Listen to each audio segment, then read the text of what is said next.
اما بعد فاعوذ باللہ من الشیطان الرجیم بسم اللہ الرحمن الرحیم قال اللہ جل وعلا وما كان لنبی ان یغل ومن یغل یأت بما غل یوم القیامہ ثم توفى كل نفس ما كسبت وهم لا يظلمون۔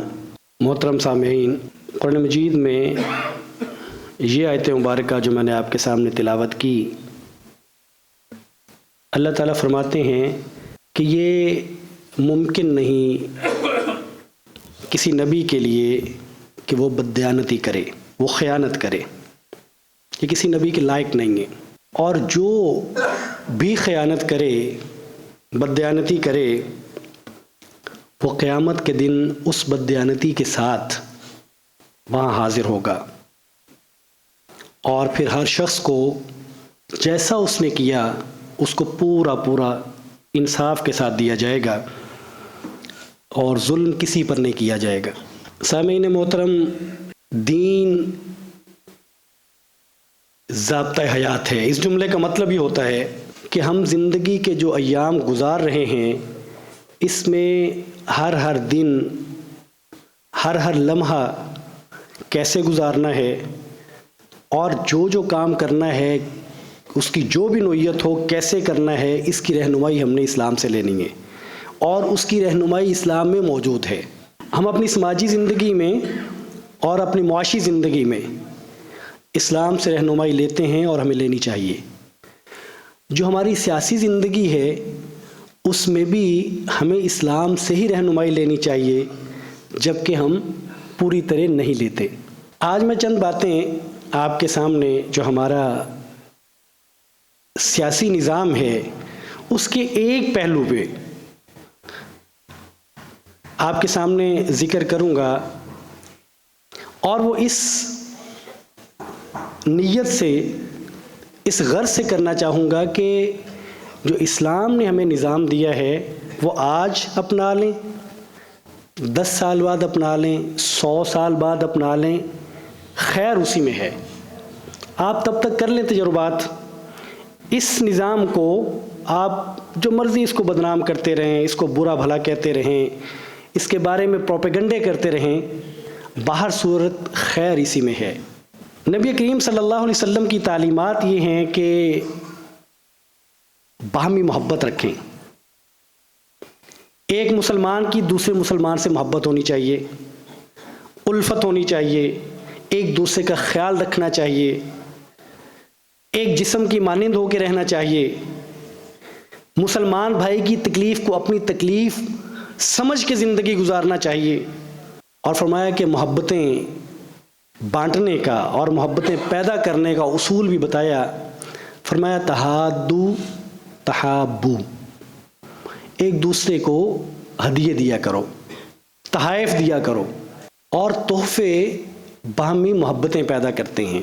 جب ایک شخص دوسرے کو تحفہ دیتا ہے اور وہ کسی موقع پہ اس شخص کو تحفہ دیتا ہے تو اس سے محبتیں بڑھتی ہیں، اور جو چیزیں محبتیں کم کرتی ہیں ان تمام سے اسلام نے منع کر دیا۔ وہ جوا ہو، وہ سود ہو، یعنی جس سے رنجشیں پیدا ہوتی ہیں، دل ایک دوسرے سے دور ہوتے ہیں۔ اسلام چونکہ اخوت پر مبنی معاشرے کا قیام چاہتا ہے، تو اس لیے وہ تمام اصول بتائے، وہ تمام چیزیں کرنے کو کہا جس سے محبتیں بڑھیں، اور ان تمام چیزوں سے روک دیا جو نفرتیں پیدا کریں اور رنجشیں اور دوریاں پیدا کریں۔ صحابہ کرام نبی کریم صلی اللہ علیہ وسلم کو تحائف دیا کرتے تھے، آپ تحفے وصول کرتے، تحفے قبول کرتے، اور نبی کریم صلی اللہ علیہ وسلم جواباً تحائف دیا بھی کرتے تھے۔ یعنی اصول یہ ہے کہ اگر کوئی شخص کسی کو تحفہ دے تو اس کو بھی اسے دینا چاہیے۔ کسی موقع پہ جتنی آپ کی استطاعت ہے، جتنی آپ کی ہمت ہے، آپ بھی دیں۔ نبی کریم صلی اللہ علیہ وسلم کی سنت یہی ہے۔ حضرت عائشہ رضی اللہ تعالیٰ عنہ سے روایت ہے، آپ فرماتی ہیں کان رسول اللہ صلی اللہ علیہ وسلم یقبل الہدیۃ ویصیب علیہا، کہ نبی کریم صلی اللہ علیہ وسلم تحائف قبول فرمایا کرتے تھے۔ وَيُثِيبُ عَلَيْهَا، اور آپ صلی اللہ علیہ وسلم بدلے میں دیا بھی کرتے تھے. تو تحائف لینا اور دینا یہ محبتیں بڑھانے کا سبب ہے. لیکن تحائف دینے اور لینے میں کچھ مسائل بھی ہیں. یعنی تحائف وہاں نہیں دیے جائیں گے، یا یوں کہیں کہ وہاں سے نہیں لیے جائیں گے جہاں آپ طلب کریں، آپ شرط لگا دیں تحفے کی، یا آپ کسی کی ضرورت پوری کرتے ہیں. امام ابن تیمیہ رحمۃ اللہ علیہ فرماتے ہیں کہ اگر کوئی شخص کسی کی حاجت پوری کرتا ہے، کسی کی ضرورت پوری کرتا ہے، اور جس کی ضرورت پوری کی گئی ہے وہ اس کو تحفہ دیتا ہے، تو میں یہ سمجھتا ہوں، میرے نزدیک میرا فتویٰ یہ ہے، میری رائے یہ ہے کہ اسے تحفہ قبول نہیں کرنا چاہیے، یہ جائز نہیں ہے. اور اسی طرح جو عمال کے تحائف ہیں، جو ریاست کے کام کرنے والے لوگ ہیں، جن کے ہاتھ میں ریاست کی زمام کار ہے، ان کو جو تحائف ملتے ہیں، نبی کریم صلی اللہ علیہ وسلم نے اسے بددیانتی اور خیانت قرار دیا ہے. آپ پچھلے کئی مہینوں سے آپ نے نام سنا ہوگا توشہ خانہ کا. پاکستان میں آپ بار بار سنتے ہوں گے، ہماری سیاسی زبان میں، آپ کے میڈیا پہ، توشہ خانہ. توشہ خانہ سے فلاں نے تحفہ لیا، فلاں نے پیسے نہیں دیے، فلاں نے بیچ دیا، فلاں، آپ سنتے رہتے ہیں. اور ہمیں بڑا اچھا لگتا ہے کہ جب ایک کی وابستگی کا حکمران ہو، جس سے میری وابستگی ہے، وہ لے لے تو میں جواز پیدا کرتا ہوں، دوسرا لے لے تو میں پھر تانے دیتا ہوں. جو میرا مخالف حکمران ہے، جب وہ لیتا ہے تو پھر میں بتاتا ہوں کہ یہ بددیانت آدمی ہے.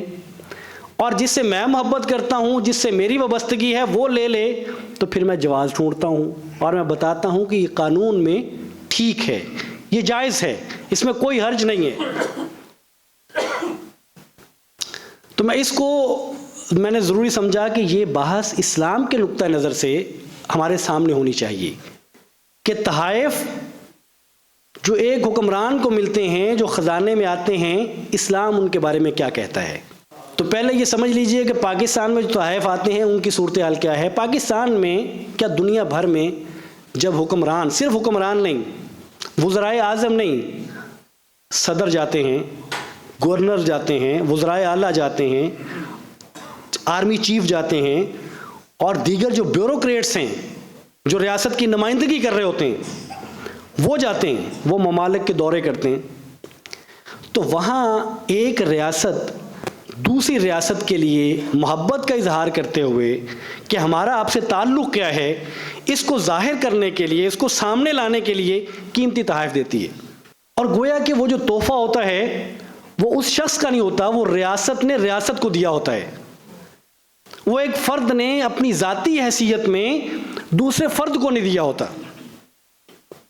یہی وجہ ہے کہ اگر فرد کو دے تو پھر تو جب میں جاؤں تو مجھے بھی ملنا چاہیے، جب آپ جائیں تو آپ کو بھی ملنا چاہیے. نہ مجھے ملتا ہے نہ آپ کو ملتا ہے. کئی لوگ جاتے ہیں، ان کو نہیں ملتے. اور جو ریاست کی نمائندگی کرتے ہیں، جب وہ جاتے ہیں تو ان کو تحائف ملتے ہیں. اور یہ تحائف ریاست کو دیتی ہے. اور میں نے بتایا کہ دیتی اس لیے ہے کہ ہمارے جو باہمی تعلقات ہیں دو ریاستوں کے اور دو ممالک کے، ان میں گرم جوشی پیدا کی جائے، ان کو قریب لایا جائے. جب حکمران جاتے ہیں یا کوئی بھی وفود اور ڈیلیگیشن جاتے ہیں تو ساتھ وزارت خارجہ کے اہلکار ہوتے ہیں. تو وزارت خارجہ کا اہلکار جو ہوتا ہے وہ جو تحائف دیے جاتے ہیں، جس کو بھی اس کو لکھ لیتے ہیں اپنے پاس کہ فلاں نے فلاں چیز کا تحفہ فلاں کو دیا ہے. اور وہ جب تحائف پاکستان پہنچ جاتے ہیں، میں پاکستان کی ہم بات کر لیتے ہیں، باقی تمام ممالک میں، تو یہاں پاکستان کے قانون کے مطابق حق دیا جاتا ہے جس کو تحفہ ملا ہے اس کو کہ وہ اس کو رکھنا چاہتا ہے اپنے لیے تو رکھ لے. سب سے پہلا حق جس کو تحفہ ملا ہے اس کا ہے کہ اگر وہ اپنے لیے اسے رکھنا چاہتا ہے تو وہ رکھ لے. اور وہ کرے کیا؟ اس کی قیمت جو اسٹیٹ بینک لگاتا ہے مارکیٹ کو سامنے رکھ کے آج کے قانون کے مطابق، جب ہم بات کر رہے ہیں تو آج کے قانون کے مطابق جو اسٹیٹ بینک نے اس کی قیمت لگائی ہوتی ہے، مارکیٹ کی ویلیو جو وہ اسٹیٹ بینک لگاتا ہے، اس کے مطابق اس کی 50% قیمت خزانے میں جمع کرا کے تو یہ جس کو تحفہ ملا ہے وہ رکھ سکتا ہے۔ یہ 2022 سے لے کے اب تک کا قانون ہے۔ 2018 سے لے کے 2022 تک وہ 20% دے کے یہ تحفہ رکھتا تھا، اور 2018 سے پہلے 15% کی رقم خزانے میں دے کے یہ تحفہ رکھا جا سکتا تھا۔ اور یہ تحائف عام طور پر جو خاص طور پہ جو وزرائے اعظم کو اور صدور کو ملتے ہیں وہ زیورات، مہنگی گاڑیاں، جواہرات کے بنے ہوئے ہار اور دیگر قیمتی چیزیں ہوتی ہیں۔ اور قانون میں یہ بات موجود ہے، پاکستان کے قانون میں آج بھی، کہ اگر تحفہ 30,000 کی مالیت سے کم ہوگا تو وہ ویسی جس کو ملا ہے وہ رکھ لے گا، اس کو 15%، 20% یا 50% ادائیگی کرنا ضروری نہیں ہے۔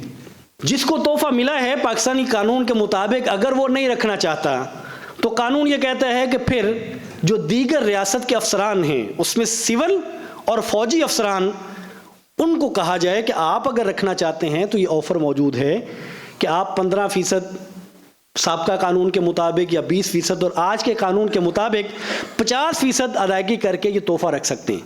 تو جو سرکاری ملازمین ہیں یا فوجی افسران ہیں، پھر وہ اس تحفے کو اگر وہ لینا چاہیں، وہ مناسب سمجھیں، تو وہ آج کے قانون کے مطابق 50% ادائیگی کر کے وہ اس تحفے کو لے سکتے ہیں۔ اور اگر وہ بھی نہ لینا چاہیں، سب کی نظر میں وہ تحفہ ایسا نہیں ہے جس کو کوئی خریدنا چاہتا ہے، تو پھر وہ عام نیلامی کے لیے، عوام الناس کے لیے اس کو رکھ دیا جاتا ہے۔ وہ 5 سال بعد کے اکٹھے رکھ دیے جائیں یا 10 سال کے ملا کے اکٹھے رکھ دیے جائیں، پھر عوام کے لیے اس کو رکھا جاتا ہے کہ جو اس کو خریدنا چاہتا ہے وہ اسے خرید لے۔ یہ قانون ہے پاکستان کا، اور یہ قانون بنایا ہوا ہے حکمرانوں کا، سیاستدانوں کا۔ ہم جب بات کرتے ہیں، ہم نے پہلے کئی دفعہ یہ بات کی ہے کہ جب انسان قانون بنائیں گے تو اس طرح کے قوانین بنیں گے۔ جب انسان قانون بناتے ہیں، ہم تو کہتے ہیں نا کہ عوام کی حکمرانی نہیں ہوتی، حکمرانی اللہ کی ہوتی ہے، اور وہ قرآن و سنت کے ذریعے ہوتی ہے۔ حکمرانی اللہ کی ہوتی ہے، عوام کی کوئی حکمرانی نہیں ہوتی۔ عوام کی حکمرانی عوام کے ذریعے عوام پر، یہ کیا قانون ہے؟ اور یہ بھی حکمرانی ٹھیک نہیں ہے۔ اس اصول کو صحیح مانا جائے تو یہ عوام کی حکمرانی نہیں ہے۔ میں عوام ہوں، آپ عوام ہیں، کیسے ہم اجازت کسی کو دیں کہ ہمارے لیے ایک دن کے خرچے گھر کے پورے کرنا مشکل ہو جائے اور آپ عیاشیاں کریں اور آپ اس کا قانون بنا دیں اور پھر کہیں کہ یہ عوام کی حکمرانی ہے؟ یعنی ہم نے تو آپ کو یہ قانون بنانے کی اجازت نہیں دی۔ آپ جیسے تیسے ووٹ لیتے ہیں، صحیح لیتے ہیں، غلط لیتے ہیں، لالچ دے کے لیتے ہیں، جیسے بھی لیتے ہیں، لے کے آپ چلے جاتے ہیں، اور آپ کہتے ہیں اب عوام ساری جو ہم بنائیں گے وہ عوام، گویا کہ عوام کا قانون ہوگا۔ اور پھر آپ وہاں اس طرح کے قوانین بناتے ہیں کہ ایک چیز 5 کروڑ کی خزانے میں آتی ہے، آپ کہتے ہیں اس کا 15%، 20% یا 50% ادا کر کے تو میں رکھ لوں۔ بھئی آپ کیوں رکھ لیں؟ آپ نے کیا کیا اس میں؟ آپ کی اس میں محنت کیا ہے؟ یہ ریاست کو ملنے والی یہ عوام کی امانت ہے جو خزانے میں جانی چاہیے تھی، آپ نے کیسے اس کو لے لیا؟ اور میں ان تمام بہن بھائیوں کے لیے جو یہ سمجھتے ہیں کہ فلاں تو لیتا ہے فلاں نہیں لیتا، یہ بتاؤں کہ شاید جو معروف جتنے بھی آپ کے حکمران گزرے ہیں، ان میں سے کوئی ایک ایسا نہیں ہے جس سے تحفے نہ رکھے ہوں، کوئی ایک بھی نہیں ہے۔ اور کوئی ایک نہیں، کسی نے 1500 تحائف لے رکھے ہیں ابھی تک، کسی کے 1700 ہیں، کسی کے 1100 ہیں، کسی کے 750 ہیں۔ یعنی اپنی سیاسی زندگی میں اور حکمرانی کی زندگی میں اتنے تحائف یہ لے جا چکے ہیں، اور وہ قانون کے مطابق ہیں۔ اور قانون میں نے آپ کو بتا دیا ہے، نبی کریم صلی اللہ علیہ وسلم، بنی اسد قبیلے کا ایک آدمی جس کو نبی کریم صلی اللہ علیہ وسلم نے عامل بنا کے بھیجا، معروف حدیث مبارکہ ہے، آپ نے سن رکھی ہوگی، دوہرا دیتا ہوں، عامل بنا کے بھیجا زکوٰۃ اکٹھی کرنے کے لیے کہ آپ جائیں، گویا کہ وہ وزارت خزانہ کا اہلکار تھا، یوں کہہ لیں، جو آج کی اگر اصطلاح میں بات کریں تو FBR کا کہہ لیں، تو وہ شخص جو ہے وہ زکوٰۃ لینے کے لیے گیا، اور جب زکوٰۃ لے کے آیا تو اس نے کہا کہ یہ مال آپ کا ہے، ھذا لکم وھذا لی، اور یہ میرا ہے۔ یا رسول اللہ، یہ جو مال ہے یہ وہ زکوٰۃ کا ہے جو آپ نے مجھے بھیجا تھا کہ میں زکوٰۃ اکٹھی کر کے لاؤں، تو میں فلاں قبیلے سے یہ زکوٰۃ اکٹھی کر کے لایا ہوں، یہ مال بیت المال کا ہے، اور یہ مجھے ہدیے ملے ہیں، یہ اس قبیلے والوں نے مجھے تحفے میں دیا ہے، تو یہ مال میرا ہے۔ نبی کریم صلی اللہ علیہ وسلم نے یہ بات سنی، اور آپ حدیث مبارکہ میں کیا ممبر پہ چڑھے، آپ نے اللہ کی حمد و ثنا کی، اور فرمایا کہ لوگوں کو، عاملوں کو کیا ہو گیا ہے کہ میں انہیں عامل بنا کے بھیجتا ہوں اور یہ واپس آتے ہیں اور آ کے کہتے ہیں کہ یہ مال آپ کا ہے اور یہ مال میرا ہے۔ اور نبی کریم صلی اللہ علیہ وسلم نے فرمایا کہ اگر تم اپنے ماں باپ کے گھر میں بیٹھے رہتے، اگر اپنے باپ کے گھر میں ہوتے، اپنی ماں کے گھر میں ہوتے، تو کیا یہ مال تمہیں ملتا؟ اور پھر دیکھا جاتا کہ یہ مال تمہیں ملتا جو آج تم کہتے ہو کہ یہ میرا ہے۔ یعنی یہ مال تمہیں اس لیے ملا، یہ تحائف تمہیں اس لیے ملے کہ تم ریاست کی نمائندگی کر رہے تھے، تم عامل بنا کے بھیجے گئے تھے۔ تم عامل نہ بنا کے بھیجے جاتے تو گویا کہ تمہیں تحائف نہ ملتے۔ جب تم عامل بنا کے بھیجے گئے اور تمہیں تحائف ملے ہیں تو یہ تحائف تمہارے نہیں ہیں، گویا کہ یہ تحائف کس کے ہیں؟ یہ ریاست کے ہیں جس نے تمہیں عامل بنا کے بھیجا تھا۔ اور نبی کریم صلی اللہ علیہ وسلم نے فرمایا کہ قسم ہے اس ذات کی جس کے قبضہ میں میری جان ہے، محمد کی جان ہے، قیامت کے دن کوئی شخص آئے گا اور اس نے اونٹ اپنے کندھوں پہ اٹھایا ہوا ہوگا، اور وہ اونٹ آوازیں نکالے گا، اور کوئی شخص آئے گا اس نے گائے اٹھائی ہوئی ہوگی، کوئی شخص آئے گا اس نے بکری اٹھائی ہوئی ہوگی۔ مطلب اس نے جس چیز کی خیانت کی، بھلے وہ تحفے کی شکل میں ہو، تحفے کی شکل میں ہو، تو جس چیز کی خیانت کی اس چیز کو اپنے کندھوں پہ اٹھا کے لائے گا قیامت کے دن۔ فتح خیبر کے موقع پر صحابہ اکرام باہمی گفتگو فرما رہے تھے، جو لوگ جنگ میں کام آ گئے، جو شہید ہو گئے، ان کا ذکر کر رہے تھے کہ فلاں شخص شہید ہو گیا، فلاں شخص شہید ہو گیا، فلاں شخص شہید ہو گیا۔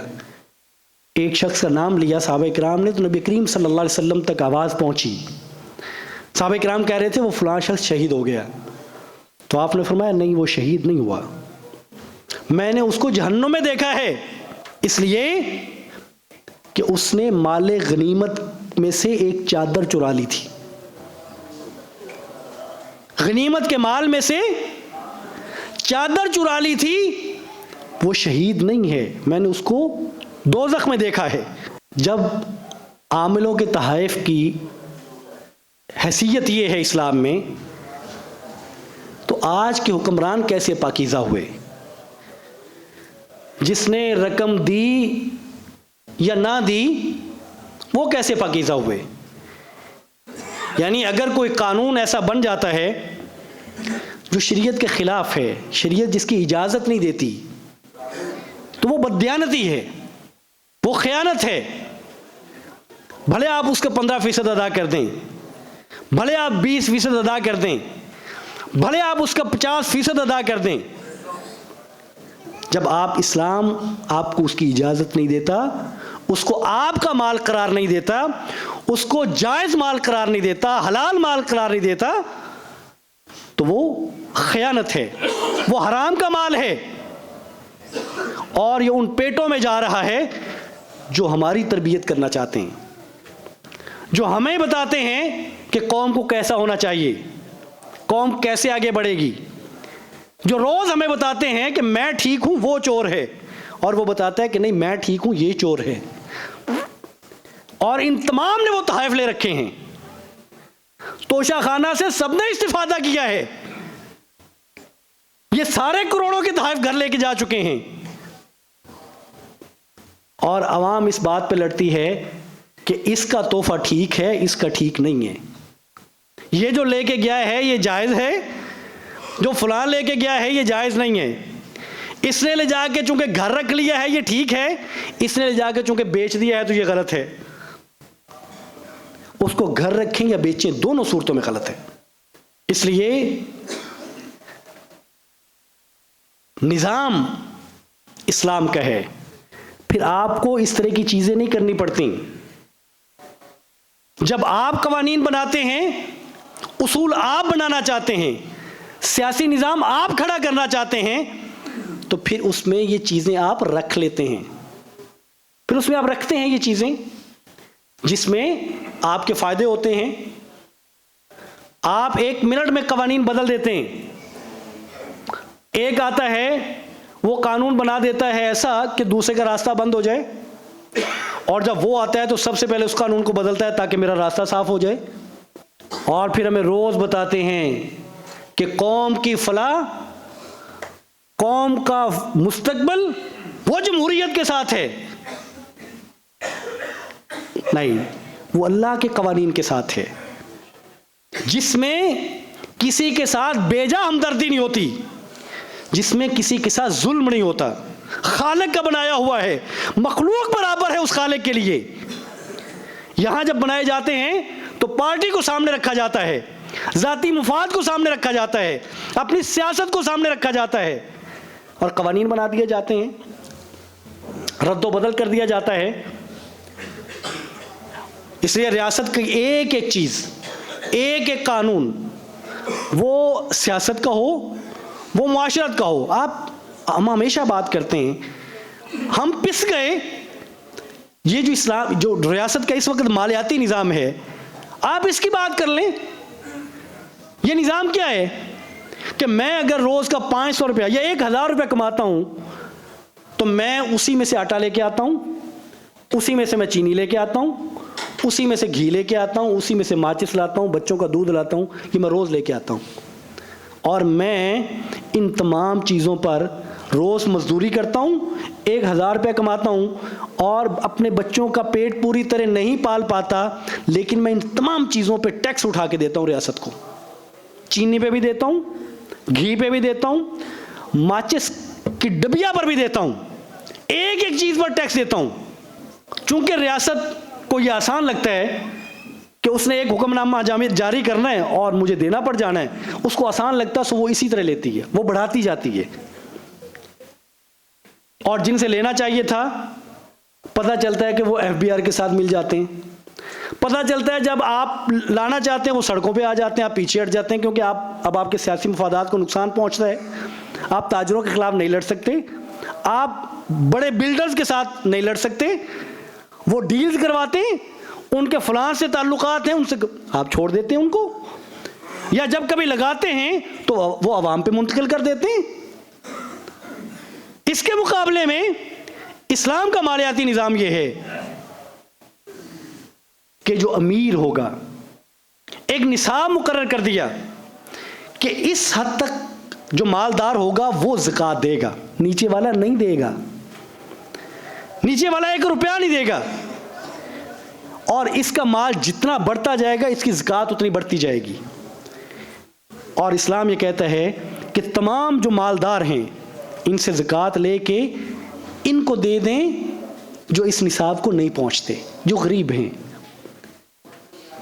جو روز 1000 روپیہ لے کے کما کے بچوں کو کا پیٹ پال لیں، ان سے لیں اور ان کو دے دیں، ان کی زندگی کو بہتر کریں. ان کی تو بہت بہتر ہے، ان سے لے کے ان کو دے دیں. اسلام یہ کہتا ہے. اس کے مقابلے میں ریاست کا مالیاتی نظام سب پہ ٹیکس لگا دیتا ہے. یہ موضوع نہیں ہے. بات اتنی ہے کہ جب قوانین آپ خود بناتے ہیں، اس کو آپ جمہوریت کہہ لیں، اس کو آپ اسلامی جمہوریت کہہ لیں، اس کو جو مرضی نام دے لیں، پھر اس میں آپ اس طرح کی چیزیں لے کے آتے ہیں، پھر عوام میں تماشا لگائے رکھے توشہ خانہ کا، فلاں لے گیا، فلاں لے گیا، فلاں لے گیا۔ اور سب سے مزے کی بات وہ یہ ہے کہ اس سے پچھلا جو دور حکومت تھا، اس سے جو پچھلا دور حکومت تھا، اس وقت کے اپوزیشن لیڈر نے عدالت میں کہا جی یہ جتنے تحائف لیے گئے ہیں ان کو پبلک کیا جائے، تو اس وقت کی حکومت نے کہا کہ نہیں یہ قومی مفادات کے خلاف ہے۔ اور پھر وہ جو اپوزیشن میں تھا وہ حکومت میں آ گیا، جو حکومت میں تھے وہ اپوزیشن میں چلے گئے، پھر انہوں نے کہا، اور پھر اس نے کہا کہ نہیں یہ قومی مفاد کے خلاف ہے۔ یعنی یہ عوام کو بتانا کہ کس شخص نے توشہ خانہ سے کتنے تحائف لیے ہیں اور کتنی ادائیگی کر کے کتنے قیمتی لیے ہیں، یہ قومی مفادات کے خلاف ہے۔ تو بہر صورت اسلام تو یہاں تک امام ابن تیمیہ رحمۃ اللہ علیہ اور ہمارے جتنے بڑے کبار شیوخ ہیں وہ کہتے ہیں ایک بچہ، میں آپ کو بتاؤں یعنی اس کی حساسیت کس قدر ہے، وہ کہتے ہیں کہ اگر ایک بچہ ایک استاد کے پاس پڑھتے ہیں، یہاں 30 بچے پڑھتے ہیں، مثال کے طور پہ یہاں قاری صاحب پڑھاتے ہیں، 30 بچے پڑھتے ہیں، تو ایک بچہ اگر تحفہ لے کے آتا ہے تو استاد کو قبول نہیں کرنا چاہیے۔ اس لیے نہیں قبول کرنا چاہیے کہ استاذ کی نظر میں اس بچے کی اہمیت بڑھ نہ جائے اور وہ اس پر باقیوں کے مقابلے میں زیادہ توجہ دینا شروع کر دے، باقیوں کے ساتھ ناانصافی نہ ہو جائے۔ اور آج بھی میں آپ کو آج کی مثالیں ان دنوں کی بتاتا ہوں کہ جو لوگ کام کر رہے ہیں میدان میں، ہمارے دوست کام کرتے ہیں، ہم خود بھی جاتے ہیں، دوست جاتے ہیں، جو سیلاب متاثرین ہیں ان کے گھر بن رہے ہیں، ان کے پانی کے منصوبے، تو وہاں لوگ تحفہ لے کے آ جاتے ہیں کہ جی یہ تحفہ قبول کر لیں۔ اب تحفہ قبول کرنے کا مطلب کیا ہے کہ اگر تو آپ نے گھر بنا دیا ہے اور تحفہ ملا ہے تو گویا کہ آپ نے ضرورت پوری کی ہے اس لیے آپ کو تحفہ مل گیا ہے، اور اگر ابھی نہیں بنایا تحفہ مل رہا ہے تو اس کا مطلب یہ ہے کہ وہ بندہ اپنی طرف آپ کو مائل کرنا چاہتا ہے کہ تحفہ دے کے قربت حاصل کرنا چاہتا ہے کہ میرا گھر بھی بنا دیں، تو یہاں بھی تحفہ جائز نہیں ہوگا۔ اس لیے رشوت نام رکھنے سے رشوت نہیں بنتی، وہ ایک عمل کا نام ہے، اور اس عمل میں جو جو چیزیں آتی جائیں گی وہ رشوت ٹھہریں گی، بھلے آپ اس کو نام جو بھی دے لیں، تحفے کا دے لیں۔ تو اس لیے نبی کریم صلی اللہ علیہ وسلم کے اس فرمان کے مطابق کہ جو ریاست کے کرندے ہیں، جو ریاست کے اہلکار ہیں، وہ تحائف نہیں لیں گے، وہ بیت المال اور خزانے میں جمع ہوگا، وہ نہ 15% پہ لیں گے، نہ وہ 20% پہ لیں گے، اور نہ وہ 50% پہ لیں گے۔ یہ ان کو اسلام کوئی حق نہیں دیتا، یہ بیت المال کی ملکیت ہے، عوام کی ملکیت ہے، اور یہ انہی پر خرچ ہوگی۔ اس لیے اسلام کا اصول اور قانون یہی ہے، آپ بہلاتے رہیں اپنے دل بھی، اور اتنے تحائف لے کے بھی آپ دیانتدار بنتے ہیں تو آپ بنتے رہیں۔ اسلام ایسے شخص کو دیانتدار نہیں کہتا جو عوام کے پیسے کو اپنا مال سمجھ کے رکھ لے، بھلے اس کا قانون کیوں نہ پاس کر دے، اس لیے کہ جو قانون اللہ کے مقابلے میں اور اللہ کے قوانین کے مقابلے میں قانون ہوتا ہے وہ کوئی قانون نہیں ہے۔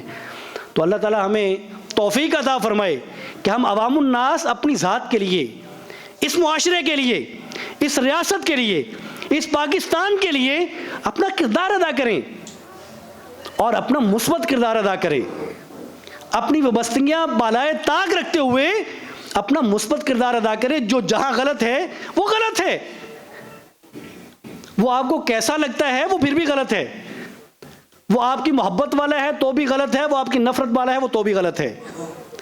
تو اس لیے یہ معاشرہ تب بہتر ہوگا جب آپ اللہ کے قوانین کا اطلاق کریں گے، جب نظام اسلام کا ہوگا۔ ابھی تک یہ کہہ کہ وہ ہاتھ کاٹ دیتے ہیں، وہ بندہ مار دیتے ہیں، وہ تو جنگلی قوانین آ جاتا ہے، یہ تو پتہ نہیں جاہل لوگ آ جائیں گے۔ بھئی جاہل نہیں آتے، آپ ہی رہیں، آپ قانون اللہ کا نافذ کرتے ہیں، آپ ہی رہیں، جاہلوں کو چھوڑ دیں، نہ کسی کو لے کے آئیں۔ لیکن سوال یہ ہے کہ جب اللہ کا قانون نافذ کریں گے تو پھر اللہ تللے ختم کرنے ہوں گے، پھر یہ نہیں رکھ سکیں گے، پھر یہ نہیں ہوگا کہ ایک ریاست جو ہے وہ آپ کے عوام سے چینی پہ بھی ٹیکس لے اور آپ کو کروڑوں اربوں کے وہ بینیفٹ دے کہ یہ آپ کا فلاں الاؤنس ہے اور آپ کا یہ فلاں ہے اور آپ کا یہ فلاں ہے، اور پھر آپ تحائف کے نام پہ رشوتیں لیں اور آپ ٹھہرے دیانتدار کے دیانتدار۔ ایسا نہیں ہے۔ اس لیے جتنے حکمران آئے ہیں بلا تفریق، شاید اللہ ماشاء اللہ جو میری معلومات ہیں شاید ہی کوئی ہو جس نے تحائف نہ لیے ہوں. البتہ باقی ممالک میں ملائیشیا کے مہاتیر کے بارے میں کہ 1800 تحائف ملے، اس نے ایک بھی گھر نہیں لے کے گیا. یعنی قومیں ایسے آگے بڑھتی ہیں، معاشرے ایسے آگے بڑھتے ہیں. آپ اپنی ذات سے باہر نکلیں، قانون کو ایک سائڈ پہ رکھ دیں. قانون آپ نے بنانا ہے، آپ کوئی بھی بنا سکتے ہیں اور بنتے رہتے ہیں، ہم دیکھتے رہتے ہیں. سو اسلام کا قانون، آج کی بات اتنی ہے کہ اسلام کا قانون ہی وہ قانون ہے جو جذبات سے ہٹ کے بنا ہوا ہے، جو مفادات سے ہٹ کے بنا ہوا ہے، جو کسی کی ہمدردی اور کسی کی نفرت سے ہٹ کے بنا ہوا ہے، جو خالق کا بنا ہوا ہے. سو وہ قانون ہے جس کا اطلاق ہو، اور اللہ کی توفیق سے اس قانون کے اطلاق سے ریاست آگے بڑھے گی، مسلمان آگے بڑھیں گے. ورنہ یہ قوانین بناتے رہیں، کھاتے رہیں اور عوام الناس میں تماشا لگاتے رہیں. اللہ تعالیٰ مجھے اور آپ کو توفیق عطا فرمائے کہ ہم آواز بلند کریں اپنے لیے، اپنے دین کے لیے، جس سطح پہ کر سکتے ہیں. ایک کوشش کریں، ایک کاوش کریں جس حد تک کر سکتے ہیں.